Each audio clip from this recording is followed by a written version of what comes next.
అందరికీ నమస్కారం. నా పేరు చివుకుల దుర్గాప్రసాద్ శాస్త్రి, బాపట్ల జిల్లా బాపట్ల.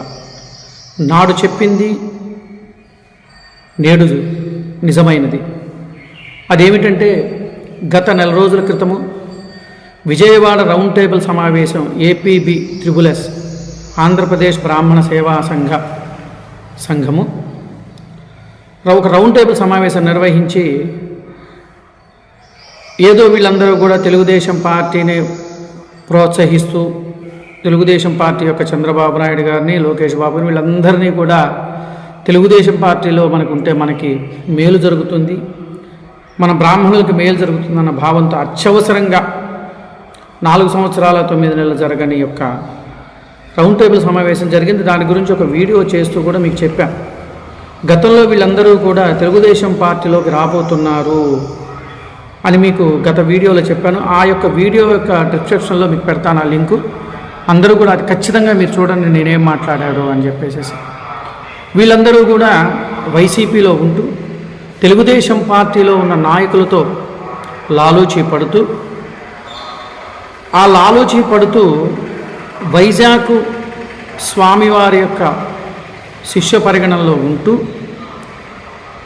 ఆశీర్వచనంతో ధనంతో వీళ్ళందరూ కూడా టీడీపీలోకి తెలుగుదేశం పార్టీలో ఉన్న నాయకులతో మంతనాలు జరిపి వారు పార్టీలో చేరడానికి సంసిద్ధపడుతూ ఉన్నారు.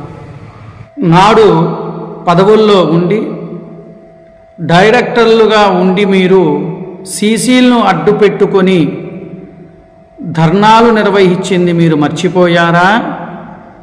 ఒక్కసారి గుర్తుకు తెచ్చుకోండి. చంద్రబాబు నాయుడు గారిని, లోకేష్ బాబు గారిని అనేక విధాలుగా ఆఫీసుల ముందు ధర్నాలు చేసి ఇష్టానుసారంగా మాట్లాడిన ఈ నాయకులు ఈ రోజున మరలా తెలుగుదేశం పార్టీలో ఉన్న బడా నాయకులతో మంతనాలు జరుపుతూ పార్టీలో రావాలని చెప్పి వీళ్ళు ఆలోచిస్తున్నారు. మరి వీళ్ళు పార్టీలకు రాజీనామా చేయకుండా ఏమీ చేయకుండా మరి ఎందుకు వస్తున్నట్లు?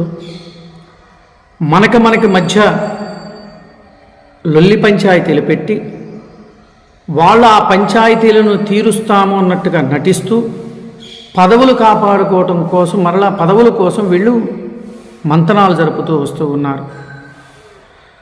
నేను మీకు ప్రధాన అంశంగా నేనేం చెప్తున్నానంటే కొన్ని చిత్రాలు మీకు నేను చూపిస్తాను.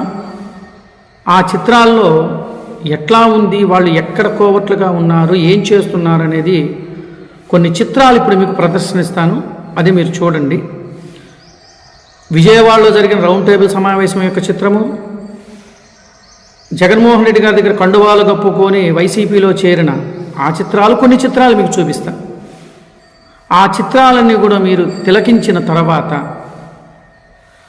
తర్వాత ముందుకు వెళదాం ఆ సబ్జెక్టు గురించి. ఒక్కసారి ఆ చిత్రాలు తిలకించండి.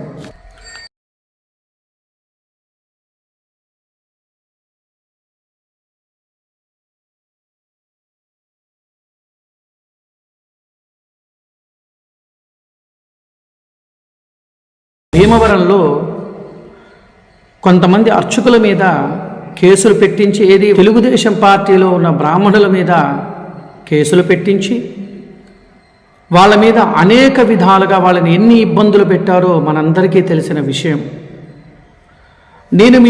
నేను మా తెలుగుదేశం పార్టీలో ఉన్న ఎవరైతే ఈ లాలూచీ పడుతూ తెలుగుదేశం పార్టీ నాయకులతో లాలూచీ పడుతున్న ఈ వైకాపా బ్రాహ్మణులు ఎవరైతే ఉన్నారో మా తెలుగుదేశం పార్టీలో ఉన్న పెద్ద నాయకులకు ఒకటే నేను సూటి ప్రశ్న చెప్తున్నానండి. వారి గురించి మీరంతా కూడా పూర్తిగా సమాచారం తీసుకోండి. బ్రాహ్మణ సంఘాలను కలవండి. వాళ్ళు ఏమి చేస్తున్నారు, ఏమి చెందుతున్నారు అనేది మీరు ఆలోచించి అప్పుడు నిర్ణయం చేయండి. వీళ్ళు ఇప్పుడు ఎందుకు వస్తున్నారు అంటే మనకి మధ్య లొల్లి పంచాయతీలు పెట్టి ఆ పంచాయతీలు తీరుస్తున్నానని మళ్ళా పదవుల కోసం కాపాడుకోవటం కోసం మళ్ళీ పదవులు రావాలి కదా. ఇప్పుడు మళ్ళీ ప్రభుత్వం మారుతుందని వచ్చేసింది కాబట్టి సంకేతకాలు. అందువల్ల పదవుల కోసం ఇప్పుడు అత్యవసరంగా ఇటు ప్రేమను వలకబోస్తూ ఉన్నారు. మేము ఒకటే చెప్తున్నాం, మాకు పదవులు ముఖ్యం కాదు. మేము పదవుల కోసం మేము ఎప్పుడు ఏ రోజు ఆశపడాల. చంద్రబాబు నాయుడు గారు గెలవాలి, బ్రాహ్మణ కార్పొరేషన్ రావాలి, 10 మందికి మేలు జరగాలి అన్న భావనతో ఈరోజు నేను మీ ముందుకు వచ్చి నేను మరలా మాట్లాడుతున్నా. గతంలో జరిగిన రౌండ్ టేబుల్ సమావేశం యొక్క ముఖ చిత్రాన్ని, ఆ వీడియోని మీకు ఖచ్చితంగా డిస్క్రిప్షన్లో పెడతాను. మీరు ఖచ్చితంగా చూడండి. ఆ వీడియోలో నేనేం మాట్లాడాను, దాంట్లో కొన్ని ఆధారాలు కూడా మీకు చూపించాను. ఈరోజు కూడా మీకు చెప్తున్నాను, త్వరలో ఆ కొన్ని ఆధారాలు ఎంతమంది లాలూచి పడుతూ ఆ రోజు వీడియో చేసిన తర్వాత కొంతమంది అంతర్గతంగా వాళ్ళు పక్కకి వెళ్ళిపోయి ఎవరికి వాళ్ళు ఆ నియోజకవర్గాలకు సంబంధించిన ఇన్ఛార్జీలను కలిసి వాళ్ళు తెలుగుదేశం పార్టీలో కొంతమంది చేరతారు అని చెప్పేసి ఆ రోజు చెప్పాను. ఈరోజు అలానే జరిగింది. ప్రధానాంశంగా మీకు ఏం చెప్తున్నానంటే, ఈ వైసీపీలోంచి వచ్చిన బ్రాహ్మణ నాయకులు ఎవరైతే ఉన్నారో దయచేసి ఎవరు నమ్మవద్దు. వాళ్ళు పదవుల కోసం వస్తున్నారు తప్ప బ్రాహ్మణ జాతి మేలు కోసం మాత్రం కాదు. మరి బ్రాహ్మణ జాతి మేలు కోసమైనట్లయితే సాటి బ్రాహ్మణుడి మీద ఎందుకు కేసులు పెట్టించాలి? అటెంప్ట్ మర్డర్ల కింద జరిగిన కేసు కూడా ఒకళ్ళ మీద పెట్టారు. మరి అవి అప్పుడు గుర్తుకు రాలేదా? బ్రాహ్మణ జాతి ఇష్టానుసారంగా మాట్లాడుతూ చంద్రబాబు నాయుడు గారిని, లోకేష్ బాబుని ఇష్టానుసారంగా మాట్లాడినప్పుడు అప్పుడు గుర్తుకు రాలేదా? అంటే వీళ్ళకి కేవలం పదవుల కోసమే తప్ప బ్రాహ్మణ అభివృద్ధి కోసం మాత్రం కాదు. నేను వైసీపీలో ఉన్న బ్రాహ్మణ నాయకులు ఎవరైతే ఇప్పుడు ఈ పార్టీ కోసం మంతనాలు జరుపుతున్నారో